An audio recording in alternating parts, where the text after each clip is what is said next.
നമസ്കാരം. എല്ലാവർക്കും ഞാൻ ആദ്യമേ നന്ദി രേഖപ്പെടുത്തുന്നു.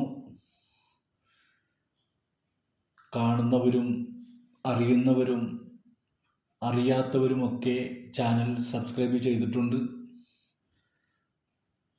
സ്നേഹമുള്ളവരെ, ഇന്നലെ ഞാൻ ഇടയത്തോട് സിറാജുദ്ദീൻ തങ്ങൾ മഹാനവറുകളെക്കുറിച്ച് പറഞ്ഞപ്പോൾ അതിലൊന്ന് രണ്ട് കമൻറ്റുകൾ വന്നു. അവരെ അറിയുന്നവരാണ്. അൽഹംദുലില്ലാ, വലിയ സന്തോഷം. അവരെ അറിയുന്ന ഒത്തിരി ആളുകൾ ഉണ്ട്. അവരിൽ നിന്ന് അനുഭവിച്ചറിഞ്ഞ ഓരോ കറാമത്തുകളും പറയാൻ ഓരോ ആളുകളും ഉണ്ടാകും. എങ്കിലും അത്തരം അനുഭവങ്ങൾ വിളിച്ചു കൂവി പരിഹാസത്തിൻ്റെ ലോകത്തേക്ക് ഇട്ടുകൊടുക്കാൻ ആഗ്രഹിക്കാത്തവരായിരിക്കും. ഞാൻ പറയുന്നത് അത്തരം മഹത്തുക്കളുടെ അനുഭവങ്ങൾ, ആ മഹത്തുക്കളുമായി ബന്ധപ്പെട്ടുകൊണ്ട് അനുഭവിച്ചറിഞ്ഞ ആളുകൾ. ഇന്ന് പല പ്രസ്ഥാനക്കാരും ഇവരൊക്കെ കുഫറിൻ്റെ ആൾക്കാരാണ്, ഇവരൊക്കെ ശരിയായ വഴിയിലല്ല, പിഴച്ച മാർഗം സ്വീകരിച്ചവരാണെന്നൊക്കെ പറയുമ്പോൾ അത്തരം ആളുകളെ നമുക്ക് മാറ്റിയെടുക്കാൻ കഴിയില്ല. കാരണം ഈ ലോകത്ത് നല്ലതും ചീത്തയും അള്ളാഹ് തന്നെയാണല്ലോ പടച്ചത്. അപ്പോൾ രണ്ടും ഉണ്ട്. നമ്മളൊരു നല്ല ആഹാരം ഉണ്ടാക്കി വെക്കുമ്പോൾ ഈച്ച വരിക സ്വാഭാവികമാണ്. അതിനെ ആട്ടിപ്പായിച്ചുകൊണ്ട് ഭക്ഷണം നമുക്ക് കഴിക്കാം എന്നതുപോലെ പരിഹാസികൾ വന്നുകൊണ്ടേയിരിക്കും. വിശ്വാസികൾ ആ കൂട്ടത്തിൽ ഉണ്ടായിക്കൊണ്ടിരിക്കും. ഓരോ പരിഹാസികളും ഓരോ വിശ്വാസിയെ ഉറപ്പിക്കുകയാണ് ചെയ്യുന്നത്, അല്ലാതെ തളർത്തുകയല്ല. ഓരോ പരിഹാസങ്ങളും ഇത്തരം ആളുകളെ അനുഭവിച്ചറിയാത്തതിൻ്റെ കുഴപ്പം കൊണ്ടുള്ള പ്രശ്നങ്ങളാണ്. എങ്കിലും നല്ലൊരു പരസ്യ കമ്പനിയാണ് ഈ പരിഹാസ പാർട്ടികൾ. കാരണം നല്ലൊരു പരസ്യം ഇവരിലൂടെ തന്നെയാണ് കിട്ടുന്നത്. മടവൂരിനെ പരിഹസിച്ചാലും എന്തിനേറെ ഒരു ഉപ്പാപ്പ, പനമരം ഉപ്പാപ്പ എന്ന് പറയുന്ന ഉപ്പാപ്പാനെ പോലും വളരെ അപൂർവം ആളുകൾക്ക് മാത്രമേ അറിയാൻ കഴിയുകയുള്ളൂ. പക്ഷെ ആ ഉപ്പാപ്പാനെ പോലും ഫേമസ് ആക്കിയത് ഇവിടെ ഈ കുഫറാണ്.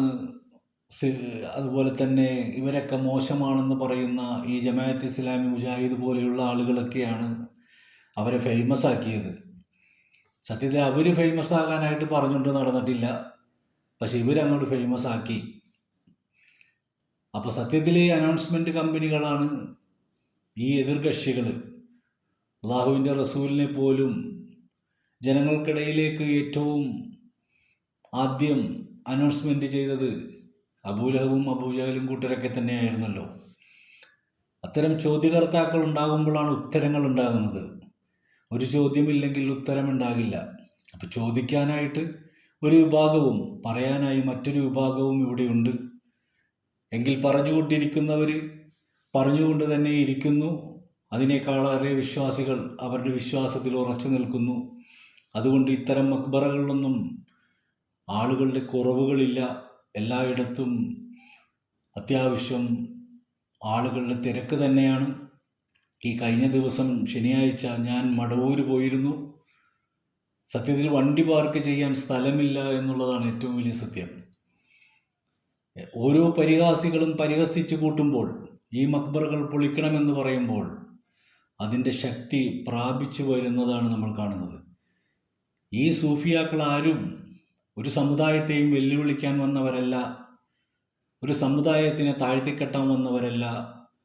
എല്ലാ മതങ്ങളെയും എല്ലാവരെയും മനുഷ്യരായി കണ്ടുകൊണ്ട് സ്നേഹിക്കാൻ, ഏത് വിഭാഗത്തിൽപ്പെട്ടവരായാലും വന്നു കഴിഞ്ഞാൽ അവർക്ക് സ്നേഹത്തോടുകൂടി സാന്ത്വനം പറയാനുള്ള ഒരു മാർഗമാണ് സൂഫിസം എന്ന് പറയുന്നത്.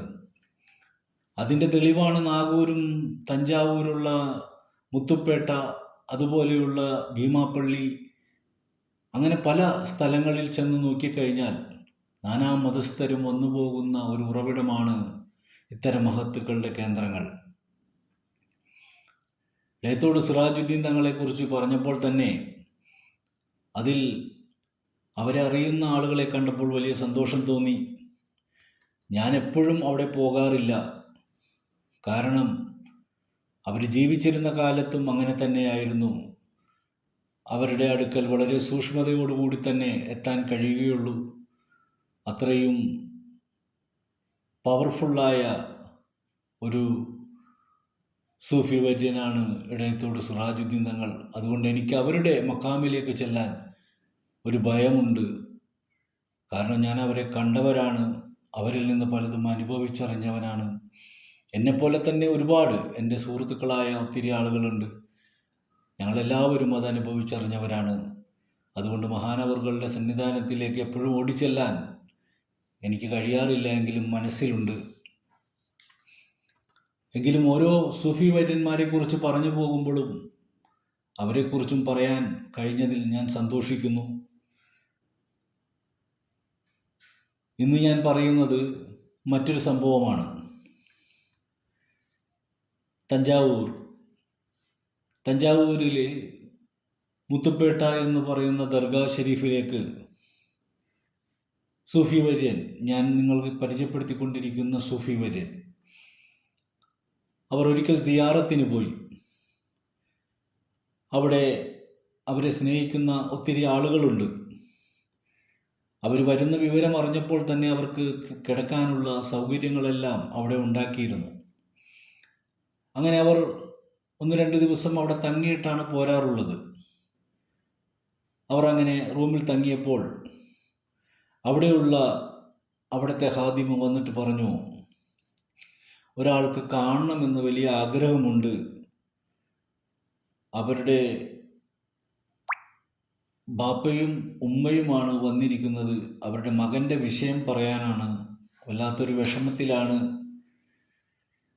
അങ്ങനെ അവരെ കാണാൻ അനുവദിച്ചു. അങ്ങനെ അവർ വന്നുകൊണ്ട് ആ സ്ത്രീ പൊട്ടിക്കരഞ്ഞുകൊണ്ട് പറഞ്ഞു, അവർക്കൊരു മകനുണ്ട്. അവർക്കാകെയുള്ളൊരു മകനാണ്. അവനെ നല്ല രീതിയിലൊക്കെ പഠിപ്പിച്ചു. പക്ഷെ ഇപ്പോൾ അവൻ വളരെയധികം മാറിയിരിക്കുന്നു. അവൻ്റെ സ്വഭാവത്തിലും അവൻ്റെ പ്രവർത്തനത്തിലുമൊക്കെ ഒരു വൈരാഗ്യം പോലെയാണ് എല്ലാവരോടും പെരുമാറുന്നത്. വീട്ടിൽ വന്ന് കയറിയാൽ എല്ലാവരോടും ദേഷ്യം. അവനിക്ക് വാങ്ങിക്കൊടുത്ത ബൈക്ക് വരെ ഒരിക്കൽ അവൻ കത്തിച്ചു കളഞ്ഞു. എന്താണ് അവന് സംഭവിച്ചതെന്നൊരു പിടുത്തമില്ല. ഒരു വെപ്രാളത്തിൽ അവൻ ദേഷ്യപ്പെടുകയും തല്ലിപ്പൊളിക്കുകയൊക്കെ ചെയ്തു കഴിഞ്ഞതിന് ശേഷം പിന്നീട് അവൻ സങ്കടപ്പെട്ട് കരയുകയും ചെയ്യും. പല സ്ഥലത്തും പല രീതിയിലുമൊക്കെ അവനെ ട്രീറ്റ്മെൻറ്റ് ചെയ്തെങ്കിലും അവനിൽ യാതൊരു മാറ്റവുമില്ല. സൂഫി അവരുടെ വാക്കുകൾ കേട്ട് അവരോട് ചോദിച്ചു, നിങ്ങളുടെ മകൻ ഏത് മുറിയിലാണ് കിടക്കുന്നതെന്ന് ചോദിച്ചു. അപ്പോൾ അവർ പറഞ്ഞു, വീട്ടിൽ മൊത്തം 3 മുറിയാണുള്ളത്. അതിലൊരു മുറിയിൽ ഞാനും ഭർത്താവുമാണ് കിടക്കുന്നത്. മറ്റേ മുറിയിലാണ് അവൻ കിടക്കുന്നത്. അപ്പോൾ 3ാമത്തെ മുറിയോ? ആ മുറിയിൽ ആരും കിടക്കാറില്ല, അത് അടച്ചിട്ടിരിക്കുകയാണ്. വീട്ടിൽ വല്ല വിരുന്നുകാരും അതുപോലെയുള്ള ആളുകളൊക്കെ വരുമ്പോൾ മാത്രമാണത് തുറക്കാറുള്ളത്. അതെന്താണ് അങ്ങനെ പൂട്ടിയിട്ടിരിക്കുന്നത്? അല്ല, പ്രത്യേകിച്ച് ആരും അവിടെ കിടക്കാനില്ലല്ലോ, അതുകൊണ്ടാണ് എന്ന് പറഞ്ഞു. അപ്പോൾ അദ്ദേഹം പറഞ്ഞു, ഇവൻ പ്രശ്നമുണ്ടാക്കുന്നതൊക്കെ വീട്ടിൽ വിരുന്നുകാർ വരുമ്പോഴാണോ അതോ ആരുമില്ലാത്ത സന്ദർഭത്തിലൊക്കെ ഇതുണ്ടായിട്ടുണ്ടോ? അപ്പോൾ അവർക്ക് അതൊരു ആശയക്കുഴപ്പമായ ആ ചോദ്യം. അവർ ചിന്തിച്ചിട്ട് പറഞ്ഞു, അത് ഓർക്കുന്നില്ല, ഇടയ്ക്കൊക്കെ ഇങ്ങനെ സംഭവിക്കാറുണ്ട്. അപ്പോൾ ആളുകൾ വരുമ്പോഴാണോ അല്ലാത്തപ്പോഴാണോ എന്നുള്ളത് മനസ്സിലാക്കാൻ കഴിയുന്നില്ല എന്ന് പറഞ്ഞു. അങ്ങനെ സൂഫി പറഞ്ഞു, ഏതായാലും നിങ്ങൾ ചെല്ലൂ, നിങ്ങളുടെ വീട്ടിൽ ആരെയെങ്കിലും വിരുന്നുകാരെ തൽക്കാലം ഒന്ന് വിളിക്കൂ. അവനെ ആ മുറിയിൽ, നിങ്ങൾ വരുമ്പോൾ അപ്പുറത്തെ മുറിയിലാണല്ലോ അവൻ കിടക്കാറുള്ളത്, ആ മുറിയിലേക്ക് അവനെ ഒന്ന് കിടത്തൂ. അങ്ങനെ ഒരു പ്ലാൻ പറഞ്ഞു കൊടുത്തു. എന്നിട്ട് എന്നെ അറിയിപ്പിക്കൂ, ഞാൻ എന്തായാലും ഇപ്പോൾ പോകുന്നില്ല, നിങ്ങളുടെ വിവരം അറിഞ്ഞിട്ടേ പോകുന്നുള്ളൂ എന്ന് പറഞ്ഞുകൊണ്ട് അവരവിടെ തങ്ങി. പറഞ്ഞ പ്രകാരം അവർ പോവുകയും അവർ ബന്ധത്തിൽപ്പെട്ട വളരെ അടുത്ത ബന്ധത്തിലുള്ള ഒരു വീട്ടുകാരെ അന്ന് തന്നെ വിളിപ്പിക്കുകയും മകൻ അപ്പുറത്തെ മുറിയിലേക്ക് പോയി കിടക്കുകയും അന്ന് തന്നെ വലിയ പ്രശ്നങ്ങൾ ഉണ്ടാകുകയും ഒക്കെ ചെയ്തു. വിവരം നേരെ സൂഫിയെ അറിയിപ്പിച്ചു. നിങ്ങളുടെ വീട്ടിലേക്ക് എനിക്കൊന്ന് വരണമെന്ന് പറഞ്ഞു. അങ്ങനെ സൂഫി അവരുടെ വീട്ടിലേക്ക് വന്നു. അങ്ങനെ അവരുടെ വീടും പരിസരവും എല്ലാം ഒന്ന് വീക്ഷിച്ചു. ഈ സമയം മകൻ അവിടെ ഉണ്ടായിരുന്നില്ല. അവൻ രാവിലെ തന്നെ അവിടെ നിന്ന് സ്ഥലം വിട്ടിരുന്നു. അങ്ങനെ വീടിൻ്റെ മുറിയും എല്ലാം പരിശോധിച്ചുകൊണ്ട് അദ്ദേഹം പുറത്തേക്ക് ഇറങ്ങിയപ്പോൾ അവിടെ ഒരു കിണർ കണ്ടു. അവർ ചോദിച്ചു, ഈ കിണർ ഇപ്പോൾ പണിതതാണോ? അപ്പോൾ പറഞ്ഞു, അതെ. അപ്പോൾ ഇതിനു മുമ്പ് ഒരു കിണർ ഉണ്ടായിരുന്നല്ലോ ഈ കോമ്പൗണ്ടിൽ, അതെവിടെയാണ്? അപ്പോൾ അവരുടെ ഓർമ്മയിൽ അങ്ങനെ ഒരു കിണറില്ല. അവർ പറഞ്ഞു, ഞങ്ങളിതൊരു വേറൊരാളുടെ കയ്യിൽ നിന്നും വാങ്ങിച്ചതാണ്. ഞങ്ങൾ വരുമ്പോൾ ഇവിടെ കിണറുണ്ടായിരുന്നില്ല, പൈപ്പായിരുന്നു കണക്ഷൻ. എങ്കിലും ഞങ്ങളായിട്ട് താത്തിയതാണ് ഈ കിണർ എന്ന് പറഞ്ഞു. അപ്പോൾ സൂഫി പറഞ്ഞു, അല്ല, ഈ പറമ്പിൽ മറ്റൊരു കിണറുണ്ട്, അത് മൂടിയിരിക്കുകയാണ്. അദ്ദേഹം ഒരു കടലാസ് എടുത്തു. അങ്ങനെ ആ സ്ഥലം വരച്ചു. അങ്ങനെ വീടിൻ്റെ മതിൽ കെട്ടിയിരിക്കുന്നതിൻ്റെ ഒരു കോർണർ ഭാഗം, അവിടെ കിണറിൻ്റെ ഒരു കോളം വരച്ചു. ദാ ഈ ഭാഗത്തായിട്ടാണ് കിണറുണ്ടായിരുന്നതെന്ന് പറഞ്ഞു. അങ്ങനെ ആ സ്ഥലം വന്ന് പരിശോധിച്ചു. അവിടെ മണ്ണ് മൂടിയിരിക്കുകയാണ്. അദ്ദേഹം മതിലിൻ്റെ അപ്പുറത്തുള്ള വീട്ടിലേക്ക് എത്തി നോക്കി. എന്നിട്ട് പറഞ്ഞു, എനിക്ക് ആ കോമ്പൗണ്ടിലേക്കൊന്ന് കടക്കണം. അങ്ങനെ അവർ ആ കോമ്പൗണ്ടിലേക്ക് കടന്നു. അപ്പോഴാണ് മനസ്സിലാകുന്നത്, ആ കിണർ ഇപ്പുറത്തുനിന്ന് മേൽഭാഗം മൂടിയിട്ടിരിക്കുകയാണെങ്കിലും അപ്പുറം സെപ്റ്റി ടാങ്കായിട്ടിരിപ്പുണ്ട്.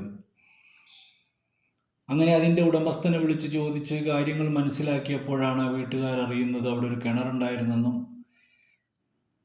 അങ്ങനെ ആ സ്ഥലം പാകം ചെയ്ത് വിറ്റപ്പോൾ പകുതി അങ്ങോട്ടും പകുതി ഇങ്ങോട്ടുമായപ്പോൾ പകുതി ഭാഗം മൂടിക്കളഞ്ഞു, പകുതി സെപ്റ്റി ടാങ്കായിട്ടിരിക്കുകയാണ്. എന്താണ് അതുകൊണ്ടുണ്ടായ പ്രശ്നമെന്ന് ചോദിച്ചപ്പോൾ അത്തരം പ്രശ്നങ്ങൾ വിശദീകരിച്ച് തരൽ വലിയ ബുദ്ധിമുട്ടാണ്, നിങ്ങൾക്കത് മനസ്സിലാകില്ല. അപ്പം അതുകൊണ്ട് നിങ്ങളുടെ പുതിയ കിണർ അവിടെ പണിതിട്ടുണ്ട്. ആ പുതിയ കിണറിൽ ചില പ്രശ്നങ്ങളുണ്ട്. അങ്ങനെ അദ്ദേഹം ആ മുറിയിൽ വന്നുകൊണ്ട് നല്ലവണ്ണം അത് നോക്കി അതിൻ്റെ അകത്തിരുന്നു കൊണ്ട് ചില സൂറകൾ ഓതി. അങ്ങനെ ആ മുറിയിൽ അദ്ദേഹം ചില മന്ത്രങ്ങൾ ഉരുവിട്ടുകൊണ്ട്,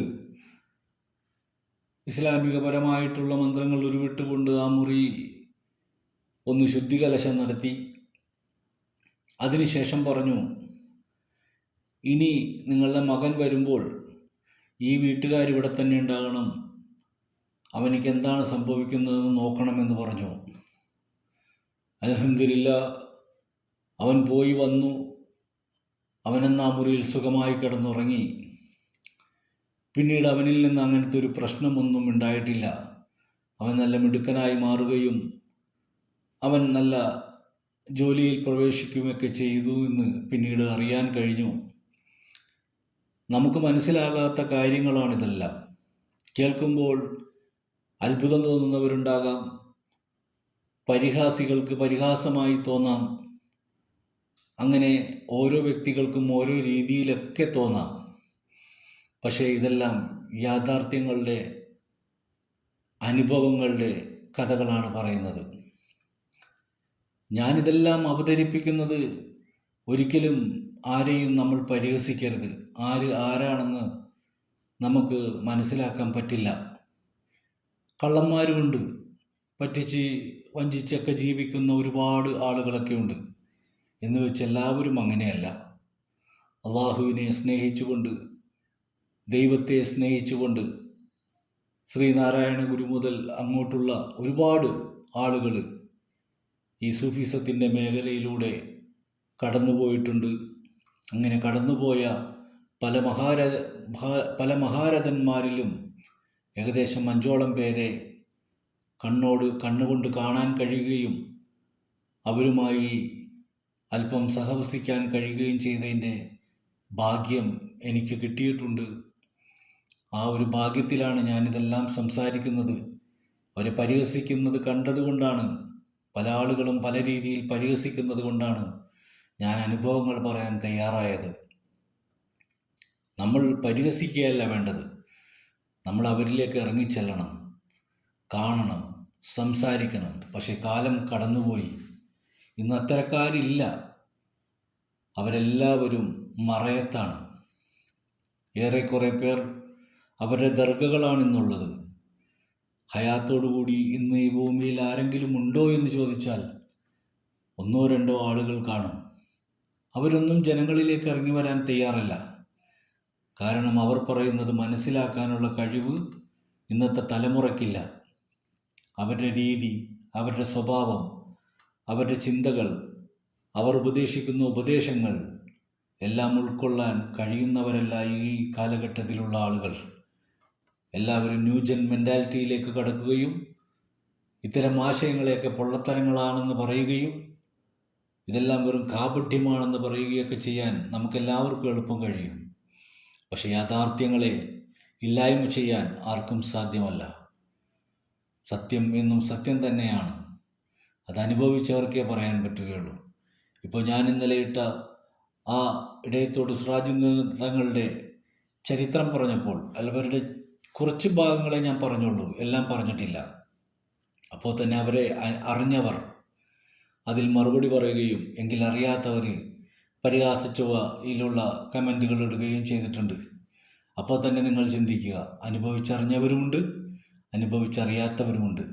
അപ്പോൾ അനുഭവിച്ചറിയാത്തവർക്ക് കണ്ണുകൊണ്ട് കാണാൻ കഴിവില്ലാത്തവർ, അവർ ചെന്ന് എന്താണ് ഏതാണെന്ന് മനസ്സിലാക്കാൻ പോലും കഴിയാതെ ആരൊക്കെയോ പറയുന്ന കഥകൾ കേട്ടുകൊണ്ട് അതിൽ വിശ്വസിച്ചുകൊണ്ട് അവിടെ നടക്കുന്ന ആചാരങ്ങളെ നോക്കിക്കൊണ്ട് വിലയിരുത്തി ഇതെല്ലാം കാപട്യത്തിൻ്റെ നാടകങ്ങളാണെന്ന് പറയുന്നവരെ, ഇവിടുത്തെ ആചാരങ്ങളിലല്ല കാര്യം, അവർ ചെയ്ത അനുഷ്ഠാനങ്ങളുണ്ട്, അവർ പ്രവർത്തിച്ച പ്രവർത്തനങ്ങളുണ്ട്. അത് നിങ്ങളാരും കണ്ടിട്ടില്ല. ഇവിടെ പൊന്നുരുന്തി ജുമാ മസ്ജിദിൽ അന്ത്യവിശ്രമം കൊള്ളുന്ന പള്ളിപ്പടി അഹമ്മദ് കുട്ടി മസ്താൻ്റെ ചരിത്രം നിങ്ങളൊന്നെടുത്ത് പഠിച്ചു നോക്കൂ. ഒരു വെള്ളിയാഴ്ച ആ പൊന്നുരുന്തി ജുമാ മസ്ജിദിൽ ചെന്ന് നോക്കൂ. സ്വന്തം ഉമ്മയും ബാപ്പയും അതുപോലെയുള്ള എത്രയോ ആളുകൾ അവിടെ മൺമറയപ്പെട്ട് കിടപ്പുണ്ട്. ഓരോ വ്യക്തികളുടെയും തിരക്ക് എവിടെയാണെന്ന് നോക്കൂ. തിരക്ക് പള്ളിപ്പടിയുടെ മക്കാമിലാണ്. അവിടെയാണ് തിരക്ക്. അവിടെ തിരക്ക് കൂടിയവരുടെ വാപ്പയോ ഉമ്മയോ കൊച്ചാപ്പയോ മൂത്താപ്പയോ ഒന്നുമല്ല പള്ളിപ്പടി. അവരാരാണെന്ന് തിരിച്ചറിഞ്ഞത് കൊണ്ടാണ് അവിടെ അത്രയും തിരക്ക്. അപ്പോൾ അവരുടെ ചരിത്രം ഒന്ന് പഠിക്കുക. അവരുടെ ചരിത്രം പഠിക്കുമ്പോൾ അവരെ അംഗീകരിക്കാൻ വലിയ പാടായിരിക്കും. ഓച്ചിറോ പാപ്പ എന്ന് പറയുന്നവരെ എന്തെല്ലാം തരത്തിൽ മോശമാക്കിക്കൊണ്ട് ഇവർ സംസാരിക്കുന്നു. ഇവർക്ക് അതുകൊണ്ട് കിട്ടുന്ന സുഖം വല്ലാത്തതാണ്. പക്ഷെ യാഥാർത്ഥ്യങ്ങളെ ആർക്കും മായ്ച്ചു കളയാൻ പറ്റില്ല. ഈ കഴിഞ്ഞ ദിവസം ഞാനൊരു വീഡിയോ കാണുകയുണ്ടായി, മുതുകാടിൻ്റെ. അദ്ദേഹം കുട്ടികൾക്ക് ക്ലാസ് എടുക്കുന്ന, ഒരുപാട് മോട്ടിവേഷൻ ഒക്കെ സംസാരിക്കുന്ന ഒരാളാണ്. അപ്പോൾ ഒരു കുട്ടി ചോദിക്കുന്നു, ശാസ്ത്രവും അതുപോലെ തന്നെ ദൈവിക ഗ്രന്ഥങ്ങളും തമ്മിലുള്ള വ്യത്യാസത്തെക്കുറിച്ചാണ് ചോദിക്കുന്നത്. ദൈവഗ്രന്ഥങ്ങളും ശാസ്ത്രീയവുമായിട്ട് എന്താണ് കണക്ഷൻ? വ്യത്യാസങ്ങൾ. ശാസ്ത്രം എപ്പോഴും പുരോഗമിച്ചു കൊണ്ടിരിക്കുന്നു. ശാസ്ത്രം ഇന്ന് പറയുന്നതല്ല നാളെ പറയുന്നത്, നാളെ പറയുന്നതല്ല മറ്റന്ന് പറയുന്നത്.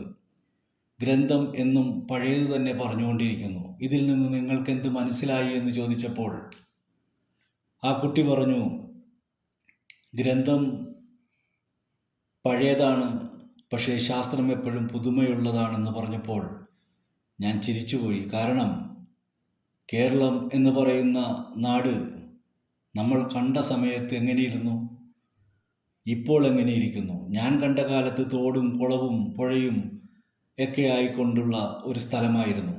ഇന്നോ അത്തരം തോടുകളോ അത്തരം കുളങ്ങളോ ഒന്നും കാണുന്നില്ല. ഒരുപാട് പുതുമകൾ വന്നു, കേരളത്തിന് ഒരുപാട് മാറ്റങ്ങൾ വന്നു എന്ന് വെച്ചിട്ട് കേരളം എന്നുള്ള പേര് മാറിയിട്ടില്ല. അപ്പം മുതുകാട് അത് പറഞ്ഞ് ആനന്ദിച്ചപ്പോൾ ഞാൻ ചിരിച്ചുപോയി. അപ്പം അതുകൊണ്ട് ഗ്രന്ഥത്തിലുള്ള കാര്യങ്ങൾ തന്നെയാണ് ഇപ്പോഴും നടന്നുകൊണ്ടിരിക്കുന്നത്. പക്ഷെ ഗ്രന്ഥം പഴയതാണ്. പണ്ട് പറഞ്ഞ കാര്യങ്ങളൊക്കെ ശാസ്ത്രം ഇപ്പോൾ കണ്ടുപിടിച്ച് പറഞ്ഞുകൊണ്ടിരിക്കുന്നു എന്ന് മാത്രമേ ഉള്ളൂ.